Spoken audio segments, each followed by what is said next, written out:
we're at the National Hardware Show, and I wanted to show you this. We are at the Hyde booth here, looking at the Better Finish series of devices here. This is a little bit of sheetrock. That's the sheetrock mud, all mixed up and ready to go. And it's going to be something that, well, if you have children, you've had nail holes pop out. I've got Shauna here. Shauna, kind of walk us through how this works and tell us more about it. Okay, this is the Better Finish, one of the two products that we have out right now. This is a joint compound nail hole filler. It's an all-in-one product. And in the tube that we put it in the sausage tube, it actually will maintain the 3-year warranty because we will not let air go back into it. So it doesn't have a memory.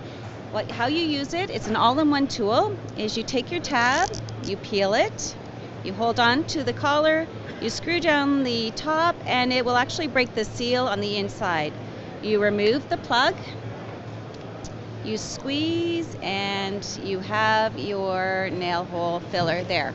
So all you do on those cracks, those bumps, those areas in your house that you need small repairs, you take it and you just use it to fill in all of the cracks and the nail holes.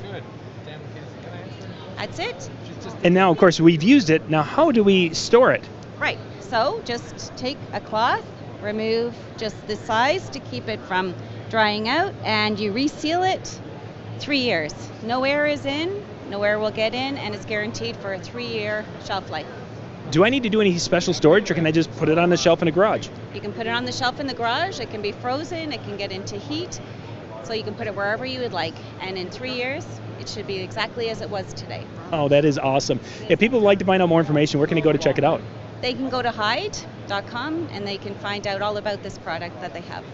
That sounds great. We'll put the link in the description below so you can check it out. But if you've got some nail pop-out, screw pop-outs on your sheetrock or a little repair, this would be a great option. Yeah.